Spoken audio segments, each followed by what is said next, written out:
All right, we now all know that bombs were sent out across the nation. It is a moment that has given some pause to consider just what the hell we're doing to ourselves for political gain. But the president seems to see it differently, as a time to double down on divisiveness. Last night, he refused to own any responsibility for what's been going on. Instead, he blamed the media, which had just been targeted by a bomb. The best he could do was haltingly read prepared remarks that we need more unity. This morning, he tweeted what unity seems to mean to him. Here's what it was. A very big part of the anger we see today in our society is caused by the purposely false and inaccurate reporting of the mainstream media that I refer to as fake news. It's gotten so bad and hateful that it is beyond description. Mainstream media must clean up its act fast. Then came Sarah Sanders, who came at the media as well and said it is we who need to change, not the president. Certainly the media has a role to play in this process. When 90% of the coverage about this president is negative, despite the historic successes, when the ideas are perpetuated and continued of negativity, that is not helpful for the American discourse. Is it helpful for the American discourse for her to not recognize a single attribute or contribution of the president to this dynamic? How is she supposed to have credibility, let alone be helpful in this situation, if she can't even admit what is so obvious to everyone else? The president isn't helpful to American discourse. The most lies, the most insults, the ugly descriptions of others, the most we've seen in a generation of leadership. It is his defining characteristic, what he himself calls his winning edge. And then Sanders went even further. The president, I think, could not have been more presidential yesterday when he spoke directly to the American people. He condemned this violence. Let's not get lost in who is responsible for this heinous act. They sit on the couch and they listen and they nod. Not here. Presidential?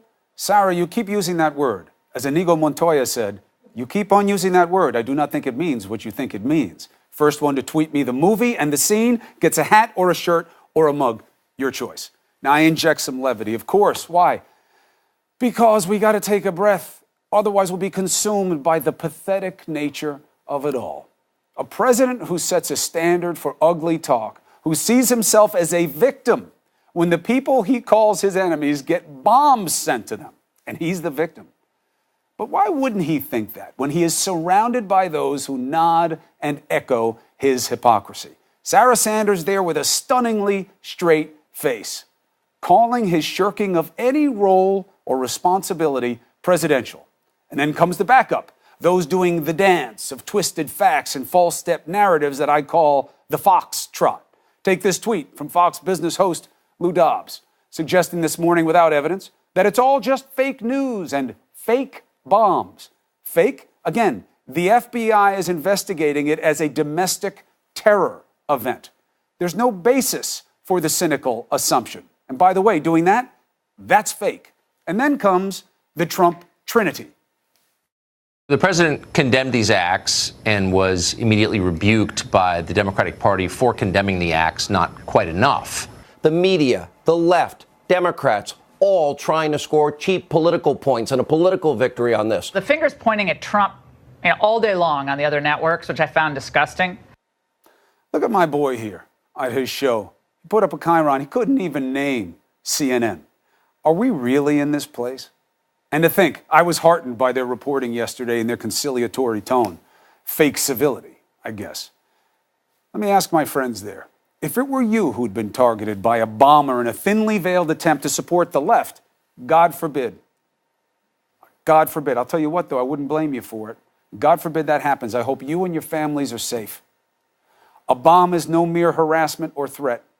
And again, I would be there if it were any of you, because that is wrong, and you've got to condemn the efforts, you've got to do it quickly, and you've got to do it consistently. It's not legal, it's not right, and neither is when we see media figures or political figures chased out of private establishments. It's not right, it's not legal. There's a better way to get your message across, and yet they can turn a blind eye to the media that they claim to be a part of. when it is attacked. I just don't get it. Did you need the bomb to go off? Would that have mattered? We covered what happened to Congressman Scalise. You saw him there on the Fox show for what it was, a national tragedy. Thank God he made it. This nation was pulling for him, and rightly so. The man who did it was delusional and a disgrace, and he needed to be called out as such, and he was.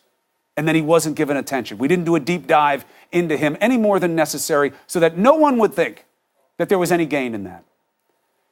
If you can't see this the same way as if it were you, and if the president can't rise above his worst traits even now, the question that all this confronts us with is, are we just doomed to politics that are an ever accelerating race to the bottom? That's a tough question, but we got to deal with it.